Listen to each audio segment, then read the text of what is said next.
Hello and welcome to Hot and Heavy, the Elaine Bennis podcast.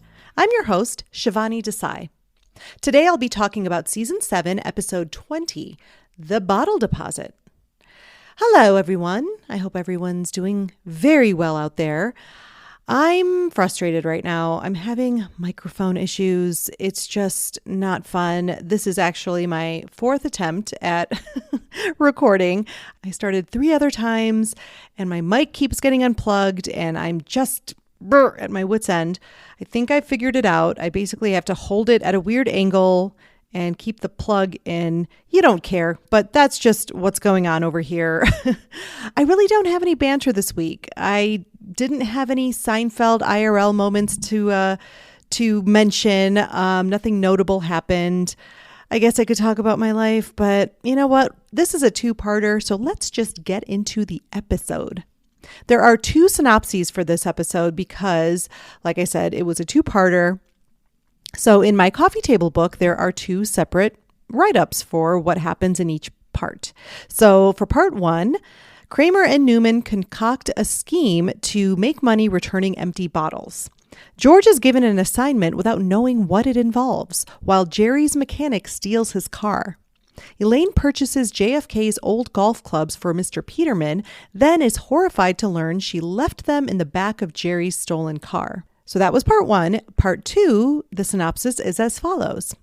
George's work on a project is praised even though George has no idea what he was supposed to do. While en route to Michigan to return a truck full of empty bottles, Kramer spots Jerry's stolen car. To avoid Kramer and Newman, the mechanic begins throwing Peterman's rare golf clubs and golf bag at their truck. Steinbrenner has George committed to an insane asylum after reviewing his project report. This episode was written by Greg Cavett and Andy Robin. We start out in Yankee Stadium. George is following his boss, Wilhelm, around. He keeps misunderstanding everything, and Wilhelm gets so irritated. Pay attention. He says, sorry, sir, it won't happen again. And Wilhelm tries to remember something he wanted to mention to George. As he's thinking, he walks into the bathroom, and George hesitates to follow him in and opts to stay and wait in the hallway. All right, next we're in Elaine's office. J. Peterman enters and says to Elaine, you know what a big fan I am of JFK. She says, I do. It was the Peace Corps that gave him his start. Through all those travels, he came up with Elaine finishes his thought, the pygmy pullover. He tells her there's a Kennedy auction happening and the presidential golf clubs have caught his eye and that it captures the indefinable romance that was Camelot. Elaine says, whatever. He cannot attend the auction since he'll be out of town, so he wants Elaine to go in his place. Elaine says, I would be happy to. She asks how much you want this thing, how high are you willing to go?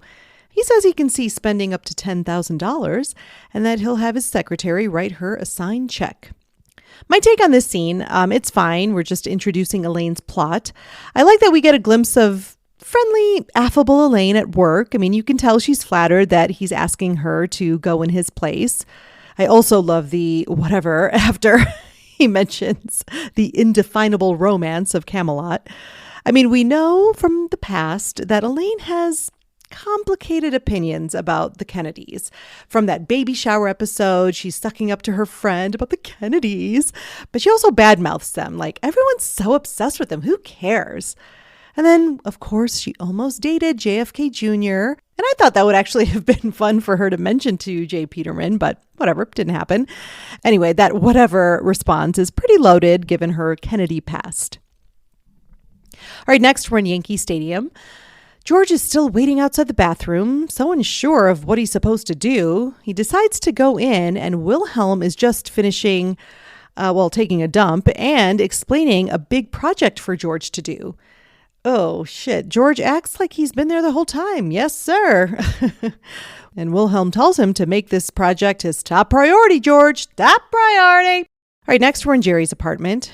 George is telling Jerry what happened. Oh, he pulled an LBJ on you. A what? And apparently, Lyndon Baines Johnson was known to do that, hold meetings in the bathroom. He planned the Hanoi bombing over a bad Thai meal. Well, George is stressed out. He doesn't even know what his assignment is. Well, why didn't you ask him? He's like, he's been on my case about not paying attention. Besides, I already told him that I heard him. Jerry suggests a follow-up question. What's his advice on how to get started? George likes that idea. Kramer and Newman enter. They had borrowed Jerry's car to go to the Price Club. I guess Kramer didn't learn his lesson with the beefarino. Newman throws away a bottle of soda he was drinking, and Kramer tells him not to do that. Well, I'm not paying 5 cents for that stupid recycling thing.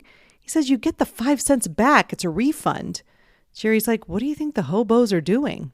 I don't know. They're deranged. George asks for a lift from Jerry to get home, but he says, no, I have to take Elaine to this Kennedy auction. All right, well, George exits and Jerry goes to his bedroom. Newman asks Kramer what this MI 10 cents means. Kramer explains that's Michigan. You get 10 cents for the refund. Newman starts thinking of plans to collect cans and go to Michigan, and Kramer talks him out of it. He tried to figure it out years ago and it didn't work. Jerry enters and overhears a little bit of this. You're not talking about that Michigan deposit scam. No, I'm off of that. He tells Newman crunching the numbers drove him crazy. Jerry's exiting, but not before making sure that Kramer and Newman can keep an eye on each other. All right, next we're at Sotheby's. Jerry and Elaine enter the auction, and Jerry's asking Elaine if she heard any strange sounds coming from his car. She's like, I don't think so. He just knows that Kramer and Newman did something. Elaine spots Sue Ellen Mischke. Jerry reminds, the audience that she's the braless O. Henry candy bar heiress. Well, Sue Ellen comes over and greets them. Hello, Sue Ellen. She says, oh, come to catch a glimpse of high society? Elaine feigns laughter. No, actually, I'm here to bid, Sue Ellen. That is, if anything's to my liking. And Jerry, in a trance from Sue Ellen's beauty, says, I'm here to catch a glimpse of high society. She says that she hopes Elaine can find something that fits her budget and walks away. Elaine says, I hate that woman. My take, this is a great scene. I love the bitchy relationship between Sue Ellen and Elaine. It's so wonderful. Brenda Strong returns as Sue Ellen Mischke, and she and JLD just have wonderful chemistry. It's a treat to see them together. And she does such a great job with that syrupy kind of condescension to them. Come to catch a glimpse of high society. And Jerry being all googly-eyed. What an idiot. But it's very fun. And finally, I love JLD's delivery of, I hate that woman. Next, we're back in Jerry's apartment. Newman is still trying to figure out how to make the Michigan bottle deposit scheme work, and Kramer keeps telling him he's way in over his head. But Newman wants to learn. Back at Sotheby's, the presidential golf clubs are brought out for bidding, and Elaine says loud enough for Sue Ellen to hear, Ooh, those are handsome. Think I might bid on those. Well, the bidding starts at $4,000. When Elaine ups the bid to $6,500, the auctioneer says $6,500 to the dark-haired person on the right. Elaine's like, all right, and she shrugs. Well, she almost gets it. He says going once, going twice. But then Sue Ellen Mischke comes in hot with $8,000. What is she doing? She's starting in on the bidding now? Elaine goes to $8,500. Sue Ellen, $9,000. Elaine, $9,500. Sue Ellen tops her out at $10,000. $10,000 to the shapely woman on the left. Jerry points out to Elaine, well, that's your ceiling. But Elaine can't lose to Sue Ellen Mischke. They go back and forth. $11,000, $12,000, $13,000, $14,000, $15,000. My take on this scene, such a great scene. JLD crushes it here. You can feel that, the only way I can describe it is desperate rage in her voice as she keeps upping the bids. It's just such a masterclass in just how to show your rage, but also be funny.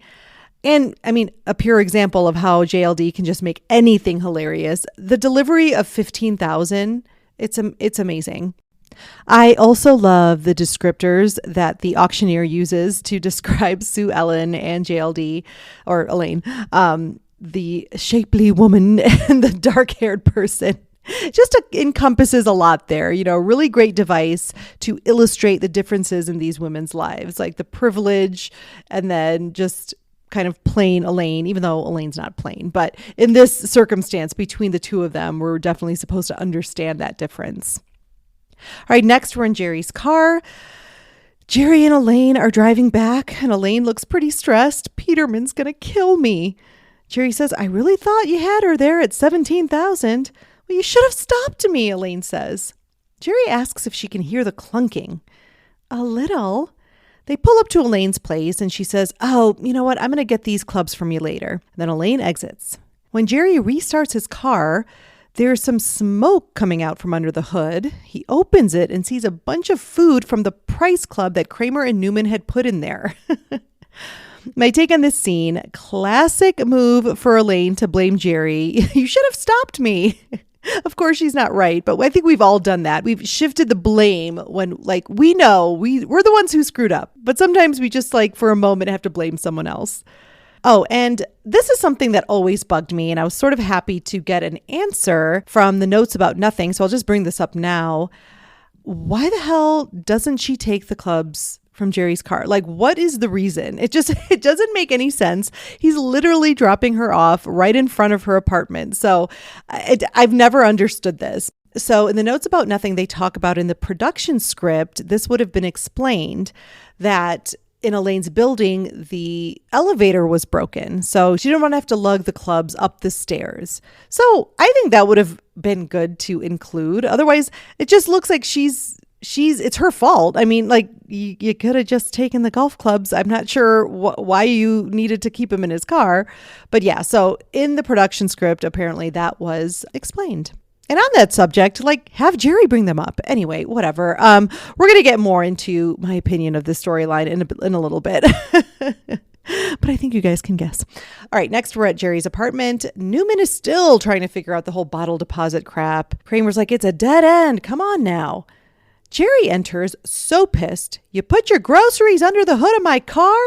That's where they left the missing soda, the crab legs, a thing of cheese. He says, the AAA guy said I was this close to sucking a muffin down the carburetor. Kramer just says, well, we ran out of space. Now I have to have Tony check the car out. Oh, he's good. Yeah, Jerry says he's good, but is he like obsessive about the car? It makes me feel guilty about everything that's wrong with it. All right, next we're at the auto mechanic shop. Tony is checking the car out like a creep and judging Jerry for everything that's wrong with it, just like he said. Jerry tries to keep telling him, it's only the engine that needs looking at. Tony keeps interrogating him. Does he rotate the tires enough? It's just on and on and on. All right, next we're in Elaine's office. J. Peterman is understandably shocked and a bit pissed off that Elaine spent $20,000 on the clubs. That's double the amount he authorized. She says she knows, but once she saw them, she couldn't let anyone else have them. And goes on a rant about Sue Ellen, a stuck-up candy bar heiress who shamelessly flaunts herself in public without any regard. J. Peterman interrupts her. Well, where are the clubs? They should be here today, she says. My take on this scene, we're just really moving along the story, but I do love Elaine's rant that gets cut off. She has mixed emotions here. She's definitely regretful for what she did, but she also thinks it's pretty justified. That hate for Sue Ellen runs deep. All right, next we're in George's office. George calls Mr. Wilhelm into his office as he's walking by to do the follow-up question suggestion that Jerry said. Wilhelm trusts everything's going smoothly, and Mr. Steinbrenner's counting on you. Yes, very smoothly, he says. Then George asks, well, how would you get started? Get started? You mean you haven't gone down to payroll? No, I haven't done that. And Wilhelm gets upset. Well, what's the problem? I told the big man you were moving on this. Don't let him down. Wilhelm exits. George is excited about the clue. Payroll! He grabs his jacket and runs out of the office. All right, next we're in payroll. George enters and introduces himself to the guy at the front desk. He says he's working on the project. The guy's confused. What project? George tries to just walk back and he's stopped. Hey, you can't go back there. He says, listen, I'm under direct orders from Mr. Wilhelm, so if you have a problem, take it up with him. Well, maybe I will, the guy says. And George realizes this is exactly what needs to happen, so he can tell George. So the clerk calls and talks to Wilhelm. He seems very intrigued by what he's hearing. Oh, that's quite the project. He gets off the phone and apologizes, tells George he can go back there and use anything he needs. So he explained it to you? Yes, the clerk says, very clearly. Well, what did he say? Look, you were right and I was wrong. You don't have to humiliate me about it, all right? Side note, I love that. I love that guy. He plays a very creepy character in a Friends episode, so I can't help but be a little creeped out by him, but he's really funny in this scene. I love the little kid kind of yelling at the end. It's so funny. All right, next we're in Newman's apartment. He's working away on his adding machine, surrounded by papers and empty bottles of mellow yellow. He gets frustrated and looks around. He sees a picture of his mother. We hear a voiceover saying, "Oh, Mother's Day." And then he gets an idea. Starts typing furiously into his machine again, tears off the paper and looks at the result. "Yes," he says. All right, next we're at Kramer's door. A giddy Newman knocks. Kramer answers. He tells him about a truck they sent to a regional sorting facility in Saginaw, Michigan. And in the holidays, they see a surge. Valentine's Day, Christmas. But there's one holiday, there's an overflow truck. And that's Mother's Day, the mother of all mail days. And guess who signed up for the truck? Kramer's excited. A free truck? That would change their whole cost structure. Newman says, "Yeah, a couple bags of mail and the rest is ours." "Newman, you magnificent bastard, you did it!" Let the collecting begin. And we see a montage of them going around the city collecting cans and bottles, all that they can find. Then we see them at the back of a mail truck filled to the brim with bags of returnables. They high five and they're so pleased with themselves. All right, next we are in George's office. Wilhelm enters and asks if he went down to payroll. Yep, George says he sure did. Very productive. "So I guess now you'll be heading downtown, huh?" Definitely. Wilhelm exits, saying he's very interested to see how this turns out. "Yeah, you said it," George says, but then he stops him. "Do you think this downtown trip is really necessary?" "Oh, you got to go downtown, George. It's all downtown, just like the song says." "The song? There's your answer," he says. Next, we're in Monk's, and Jerry asks if he means the Petula Clark song downtown. "Yeah, well, maybe he just mentioned it because you're going downtown." George thinks no, it was some kind of clue. So they go on this whole thing. They discuss the lyrics of that song, little places like they never close, maybe 7-Eleven. Just listen to the music and the traffic in the city. Linger on the sidewalk where the neon lights are pretty. Broadway? No, that's Midtown. Keeps going on with the lyrics, but they aren't getting anywhere. He's got nothing. George asks if he thinks he should confess. Jerry says, "Well, how can you lose?" All right, next we're in Jerry's apartment. Jerry plays his messages, and Tony, the mechanic, has left a message saying dramatically that they need to talk about the car. The phone rings. Elaine is calling and tells Jerry she needs to come by to pick up the clubs. "Oh, you know what?" Jerry says. "Oh, no. What?" "No, it's not a big deal. I left the clubs in the car." She's so annoyed. "Well, you have to get them." "I can't. The car's at the mechanic." "Ugh," she says she'll just go pick them up herself. No, you can't. He's working on it right now. You cannot disturb him while he's working." "But I'm going to be there in an hour." "Okay, fine." She'll meet him there. My take on this scene, it's not much, just moving the plot along once again. Elaine's annoyance with Jerry escalates very quickly. I think JLD's just trying to make something out of a very short scene and really nothing dialogue. And honestly, this is where the plot for Elaine just turns for me. I'll get more into it with my final notes, but spoiler alert, I'm not a fan of this whole clubs in the car crap. All right, next we are at the auto shop. Tony approaches Jerry, very serious, wants to be straight with him. Confronts him about the quickie lube jobs he's been getting. He's got no confidence in the gasket, and he wants to overhaul the entire engine. But that requires a big commitment from Jerry. And he's got all these strict rules, and Jerry's like, "Well, how much is this going to cost me?" It makes Tony even madder, and he blows up. "The washer fluid is not fine." I love that line. Jerry has had enough. He's like, "You know what? I'm just going to take my car to another place." Tony is visibly shaken up. "What do you mean? Can you just bring me my car?" Tony's like, "Okay, wait here and I'll bring it around." And Tony exits. Elaine arrives. "Where's the car?" He's bringing it around. And we see Tony speed out past them in the Saab. And we cut to Jerry getting off a payphone. He had called the police and they were sending a detective to his place the next day. "What the hell were you thinking leaving the clubs in the car?" Elaine, you left the clubs in the car. And Jerry's like, "Well, I didn't count on my mechanic stealing my car." "Well, what is with this guy? He's a maniac." "Well, what am I supposed to tell Peterman?" "Ugh, why couldn't you take better care of that car?" Elaine is so pissed. My take on this scene, JLD has nothing of substance in this scene at all. Her plot just gets glued onto Jerry's plot for I think no good reason. Brad Garrett is hilarious. I mean, I think that goes without saying. They mentioned in the notes about Nothing how this role, he really wasn't that well known before his role as Tony, the mechanic.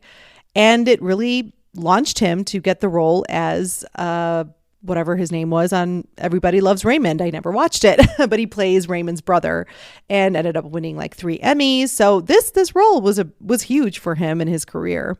So I do love Brad Garrett. I mean, the interaction with Jerry's hilarious. He plays this part so perfectly. But just the Elaine tagging along in this storyline, it's such a waste. Ugh. All right, next we're in Elaine's office. Mr. Peterman is excited to get his clubs, but Elaine has to explain. There seems to be a bit of a snag. It seems that a psychotic mechanic has absconded with my friend's car. Oh, what does that have to do with my clubs? Peterman asks. They happen to be in the back seat at the time. My take on this scene, it's fine. We just needed to see Peterman find out that his clubs are now in a stolen car. All right, next we're in Jerry's apartment. The detective is there questioning Jerry about Tony, and he tells Jerry he sees cases like this all the time. Mechanics get emotionally attached to cars. They're afraid they're going to lose the car, and they do something rash. Then he asks some personal questions to Jerry. And this is obviously a parody of like a detective asking about a missing person or a murder. I think it's very clever. All right, next we're in George's office. George is ready to confess to Mr. Wilhelm, but then he enters and says, "Congratulations, you did a great job, George." I did? Yeah, I just read through it this morning and handed it over to Mr. Steinbrenner. Good work, George. He exits, and George could not be more confused. All right, next we're in Jerry's apartment. Jerry recaps what happens. You get assigned a project, you don't do it, somehow it gets done, and he tells you did a great job. George goes through some possibilities, but bottom line, he has no idea how it got done, who did it, and how they did it so well. And you know what? Jimmy cracked corn, and I don't care. All right, next we see Wilhelm at his house. He's sitting on his couch reading a paper and says to his wife, who is off screen, that the gardener did a nice job planting the rose bushes. We hear her say, "You did it, dear." "I did? Yeah, yesterday." "Oh, that's right. What's for dinner?" "We just ate. Did you forget to take your medicine?" Back at Jerry's apartment, George asks about the car. He says, no, there aren't any leads and the insurance won't cover it because they don't consider it a theft if you willingly give the keys to the guy.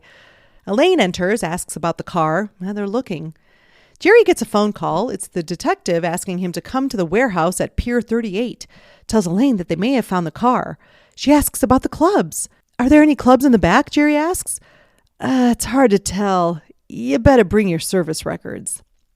My take on the scene, we just needed Elaine to enter the scene so she would be there when Jerry gets this call.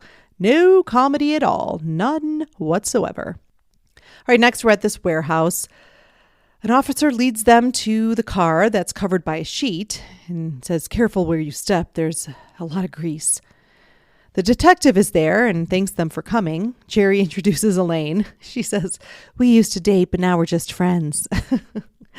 The detective tells him they stumbled onto this car and he lifts the tarp. Elaine gasps and buries her face into Jerry. The detective describes how gruesome it is with the car. There's parts 30 feet away and that they know it's a Saab because of the angle of whatever or something. What is that smell? Jerry asks. Look at the clutch. The young cop says, excuse me. He has to go puke. The detective says whoever did this took their time. They were methodical and describes more disturbing ways it was mangled and then mentions the turbo. Wait a second, Jerry says. My car wasn't a turbo. It wasn't?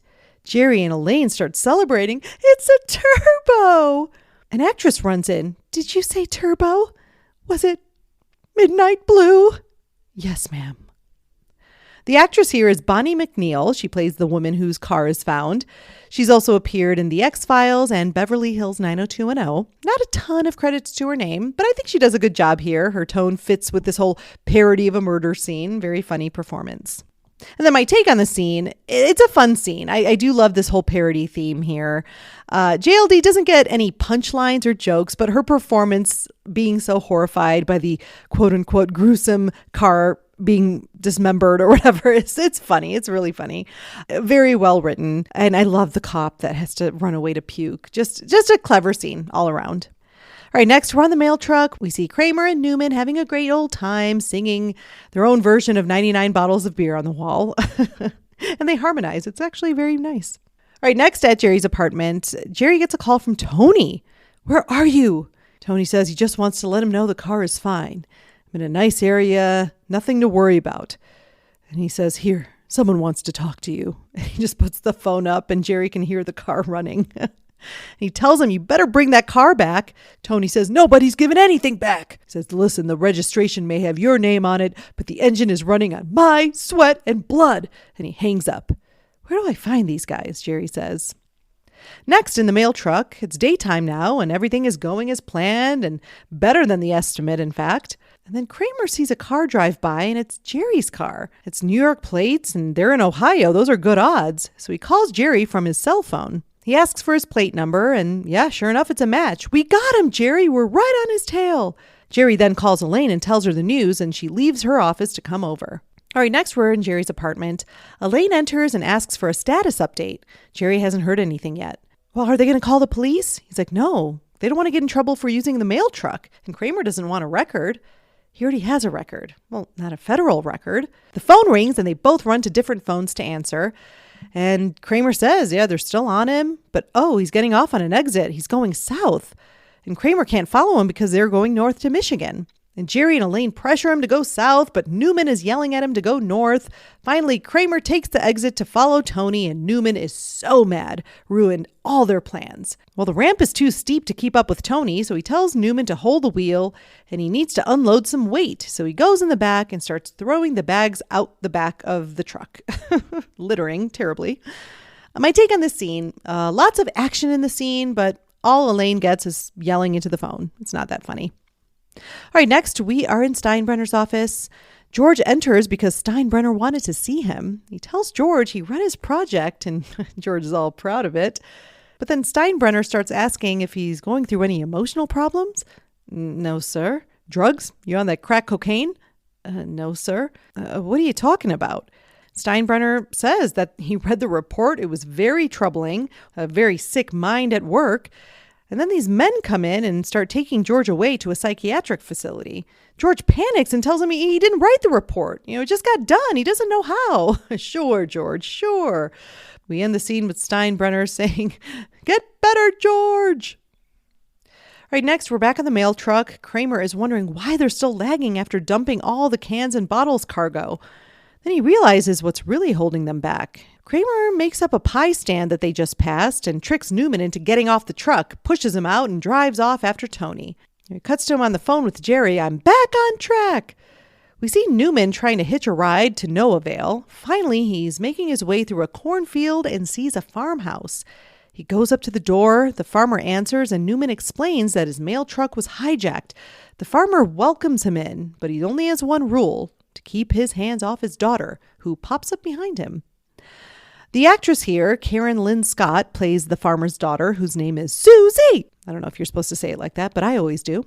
She's also appeared in Married with Children and Unhappily Ever After. I think she's great. It's nothing too comedic about her performance, but, she's got a very appropriate performance here as Susie. I love her saying Norman at the end, which was actually Karen Lynn Scott just messing up the name. She flubbed her line, but they thought it was so funny they kept it in, which I agree. Bye, Norman. All right, next we're back at the mail truck, and Kramer is on the phone with Jerry and Elaine, keeping them updated. And he sees Tony reaching in the back, and he thinks he has a gun, but then he starts throwing the golf clubs at him. Those are JFK's golf clubs, Elaine says. Oh, he's under heavy fire, he tells them. Elaine wants him to stop the truck and pick up the clubs. Jerry says, no, don't stop. Keep going. No, he's taking out the woods. Then he throws the entire bag at the truck. The truck then dies and he loses Tony. We see the mail truck completely break down. Elaine asks, can you pick up those clubs, Kramer? Yeah, I'll get them, he says. We see him walking down the street, picking up the clubs. My take, meh, and more meh. I guess just one comment. If I'm just grasping at straws here. I think this is another example. I've said this before, how Kramer is the nicest to Elaine out of all the guys. I mean, picking up those clubs off of the road, Jerry and George would never do that. So Kramer, he's got that big brother energy with Elaine. So I think this is another example of that. All right, next we're at the farmhouse. Newman is eating with the farmer and his daughter. And things are getting awkward because the daughter is clearly interested in Newman. She says it's nice to have a big, strong man around. All right, next we're at the psych hospital where George is. He's panicking. He's on the phone with Jerry. He's like, come tell them I don't belong here. They took my belt, Jerry. Dina, who we met a while ago, she's there saying bye to her pop, who we know has mental problems. She notices George and goes up to him. Oh my God, he's so relieved. He thinks she can vouch for him. You know I don't belong here. She says, George, this is the best thing for you, and exits. And he starts freaking out. Pop goes over to him. Oh, how's the folks? You still got that nice car? Next, we're back at the farmhouse, and Kramer has found it now. When he gets to the door, we hear a gunshot, and Newman comes running out with his pants down, and he and Kramer both run out into the cornfield. The daughter's yelling, don't hurt him. I love him. Bye, Norman. There's a tag to the episode, which is in Elaine's office. J. Peterman says, oh, you found the clubs? Yeah, I'll get them, she says. He tells her he's going to be using them against Ethel Kennedy over the weekend. Well, Elaine presents them very regretfully. He looks at them. They're all mangled and broken, of course. She says the letter of authenticity is in the pocket. Oh, I never knew Kennedy had such a temper. She realizes that he thinks that's the way the clubs came. She says, oh yeah. The only thing worse was his slice. So Elaine gets away with it. My take on this scene, we needed a resolution to the Elaine plot, of course. I don't hate this thing that J. Peterman thinks the clubs came that way, but I also don't love it. I mean, I'm just glad the plot is over, to be honest. Because one would believe that the Sotheby's catalog would picture the clubs in the current condition, but oh well, who cares? The plot is over. It's so stupid. All right, I'm going to take a quick break, and I will see you on the other side. He was an abandoned postal worker. She was an innocent farm girl. Two worlds that couldn't be farther apart until one fateful night, he found himself at her doorstep. Sparks flew, their mutual lust as thick as the humid night air. But something stood in their way, or rather, someone stood in their way. A strict father, prepared to do anything to protect the innocence of his daughter. From an unknown 20th century poet comes a debut novel so erotic it will fondle your muscled heart. Allow your hardened shell to be cleaved by tart cider. Postal worker Newman thought he could control his impulses, even though Susie the farm girl kept enticing him with her seductive looks, glistening spell, and irresistible aroma of Pantene. But the stern warning from the farmer halted Newman's lustful loins. After all, it was the farmer's generosity that saved Newman from dying along the side of Highway 135. Tart cider reminds us that no matter how unlikely the pairing, Pound Town can always be a destination, says the New York Times. Tart cider made me ruin 2 couch cushions, says the Harvard Review. Tart cider is a shoo-in for the first erotic novel to be considered for the Nobel Prize in Literature. I should know. I'm in charge of it and I read it with my pants off the entire time, says Anonymous. Don't miss this sexy story widely revered as a page-turner and a panty dropper.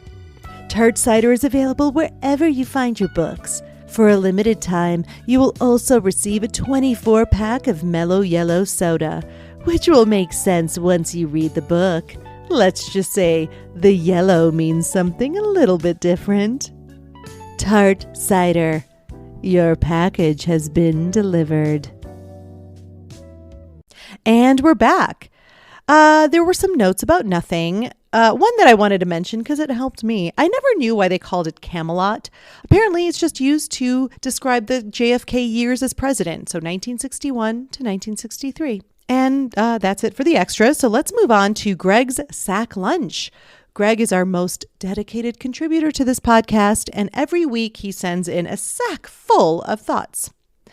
All right, so he says, overall thoughts. This is a 2-part episode, which also feels really long in how drawn out the stories become.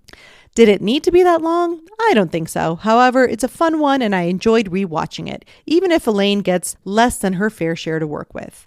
Oh, totally. So they did talk about in the inside look how sometimes, they would end up with a script that was too long to be a half hour, but too short to be an hour. Clearly in this one, they really liked everything they had and they just added more scenes to make it a 2-parter or an hour-long episode. Next in Greg's sack are his favorite scenes and Elaine moments. He says, Elaine's best moments for the most part come in the first half of this long episode, specifically the scenes leading up to and at the auction where she runs into her recurring nemesis, Sue Ellen Mischke. Elaine's best moments are in this auction house scene where she faces Sue Ellen and then bids up against her. I love when Sue Ellen says, "Come to catch a glimpse of high society," and Elaine's reaction. I love when she walks away saying, "I hate that woman," and $20,000 for JFK's clubs. I remember this auction and distinctly remember them going for over $1 million. You would be right, Greg. That is what they said. I think $1.56 million. And they also divided the clubs between the Woods and the non-Woods. I don't know anything about golf, but yeah, you're right. $20,000 is a bargain and $10,000 would have been like, there's just no way. So that definitely was discussed. And yeah, you and I are totally on the same page. That auction scene is by far the best. Greg goes on to say, another moment I love of Elaine's is quick when Peterman is rambling about Kennedy and the clubs and she just says, whatever. I love when Elaine doesn't even hide her lack of caring about what is being discussed. While Peterman isn't one of my favorite characters, I do like how in this episode he takes more of a back seat in tone to what Elaine is giving him, specifically when she overbids for the clubs, then doesn't have them, then delivers them all mangled. He can only respond in defeat. Yeah, the whatever is so funny. And I discussed what I think the whatever really entails. I think there's a deeper meaning to that. She's got some past with the Kennedys. Next, Greg says, lastly, I love how Elaine with Jerry begs Kramer to continue following Tony and abandon the entire bottle return scheme. He does this for them, and I truly believe he's doing it for Elaine. He is always there for her in these situations, and I like to see that every time it comes up as a plot point. Oh my gosh, we totally echo each other, Greg. I love it. Yes, he is by far the one who cares about Elaine the most. He's definitely the most compassionate of all 4 of them. That's no doubt about that.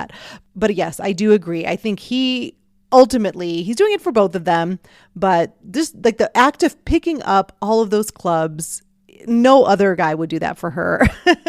No Jerry, no George, they would never do that. So I do like that too. I like seeing that part of Kramer. Greg goes on to say, another clever scene was in the chop shop when Elaine is all emotional with Jerry looking at the remains of his car as if they were in a morgue. The cop leaving sick was brilliant. Oh my gosh. Yeah, nothing else to say with that, Greg. Just totally agree. I mentioned the same thing. Next in Greg's sack are his scene swap ideas. He says, because this episode was a 2-parter, they let a lot of what was going on take forever to play out. George's story was completely detached from absolutely everything else, and while the lyrical breakdown of the song Downtown made for a great scene, the whole thing seemed to just take up time. Mr. Wilhelm having dementia was an interesting premise, but it resulting in George being perceived as mentally ill was something they've done enough times already, even bringing back Dina yet again to see him in this state. It's a long way to go for a bit that doesn't pay off. Yeah, I agree. I'm going to talk about it more in my final notes, but again, I just think sometimes they take these storylines with a really good premise, they just take them to in these weird directions. And yeah, I agree. Why do we have to make him mentally ill again? It makes no sense. Next, Greg says, I'm fine with Jerry and the mechanic, and Kramer and Newman teaming up to collect bottles and cans is a fun plot. But yet again, who loses out? Elaine. Elaine's JFK auction story is good, but it takes a major backseat to everything else. She needed something else, maybe more interaction with Sue Ellen, or something else happening with Peterman, something other than just asking, "Where are the clubs?" in every other scene. Maybe she sets out chasing Tony to get the clubs, or tags along in the mail truck.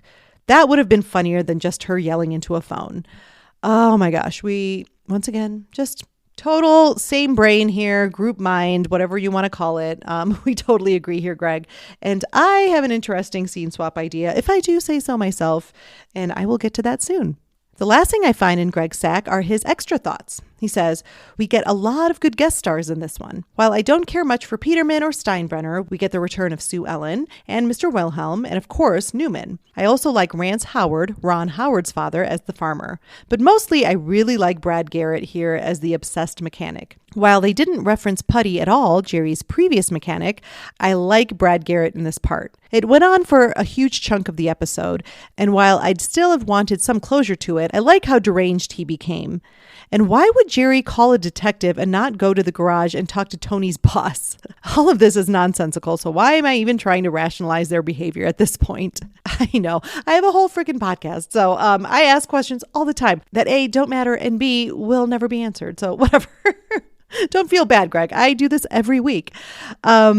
Yes, Brad Garrett is fantastic here. And that is such a good point. I didn't even think about Putty. I didn't think about that angle at all. I guess we're just supposed to assume that he doesn't go to Putty anymore. I definitely agree about unless Tony owns the garage, maybe he doesn't have a boss. But yeah, I didn't understand the detective thing either.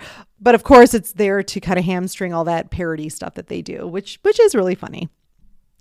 Next, Greg says, Michigan being the only state to give 10 cents back has always been something that people have mentioned as a possible moneymaker. I remember when they started putting distinct Michigan barcodes on cans and bottles sold in Michigan when bottle returns at most stores became automated, so people couldn't do this. Kind of funny to recall a time when people could pull this off. Oh, totally. In fact, they talked about how in 2007 they caught... Oh my gosh. But I mean, they did a lot. It was a lot more elaborate apparently, but they did a ton. These people were caught with like making like, I think close to like $100,000 in refunds. It was crazy. But yeah, back in 2007, someone tried to pull a Newman and Kramer. And lastly, Greg says, did Kramer use the first cell phone ever on a sitcom? I noticed it here in the mail truck because so many of the plots of this and most other sitcoms of the day wouldn't exist if someone just had a cell phone. We're moving into the late 90s. Yeah, I thought it was interesting too. We've never seen him with a cell phone. It's not that common. I mean, this is 1996. So it's not like it was unheard of, but Kramer having a cell phone, I thought was a little bit out of character, I have to say. Thank you so much, Greg, for your thoughts. And now it's time to close Greg's sack lunch. All right, moving on to my favorite Elaine moments. The entire interaction with Sue Ellen Mischke. It's delicious. I just love it. Narrowed down the "I hate that woman" line. And a close second from a later scene in the Sotheby's auction house. 15,000. I just love the way she says that. All right, so my final notes for the episode. I've already hinted about how I'm not a big fan of where this storyline goes. I don't really even love the premise to begin with, but my swap idea, my scene swap, would be to eliminate the clubs in Jerry's car bullshit and just have... I would have loved to see Sue Ellen Mischke win the auction, so she gets the clubs, and Elaine having to convince her to sell them to her for, Peterman. And that would allow for some amazing, first of all, Brenda Strong and JLD scenes. We know those would be hilarious and just so fun to watch. And just also so much to play with that dynamic. The status differences with Sue Ellen being rich, like she's a rich heiress. She has no obligations to anyone. She's just privileged. And Elaine running an errand for her boss. Like the status difference there would just have been so rich with so many possibilities. And then maybe also Peterman And Sue Ellen would have to interact as well with this storyline. We know how enchanted he was when he saw her in the office wearing her bra and no top. So many possibilities, but no. Instead, we get JLD playing second fiddle in Jerry's plot, yelling into the phone, "Get the clubs," like Greg references. It's literally all she does in the second half of this episode. Apart from what they did with Elaine, I don't hate the other plots. I actually think they're very clever. An obsessive mechanic is super funny. I like the whole George not hearing his assignment. I know it's totally separate, but I think that's really funny. He has to just go by clues. I thought that was really clever. The Kramer-Newman plotting the whole bottle deposit scheme. It's funny. It doesn't offend me. Usually I'm not a huge fan of the Kramer stuff, but I think it's actually a really funny plot. If we could have just tweaked the Elaine plot, this whole experience of the bottle deposit would have been a lot better for me. And I think that's all I can say about the bottle deposit. Please be sure to rate and review, give a 5-star review to this podcast. I would so appreciate it. And follow Hot and Heavy on social media. On Instagram, it's Hot Heavy Elaine, TikTok, Elaine Bennis Podcast. And if you'd like to email me, please do at elainepodcast@gmail.com. Thank you so much for listening. I so appreciate it. And I will see you next time.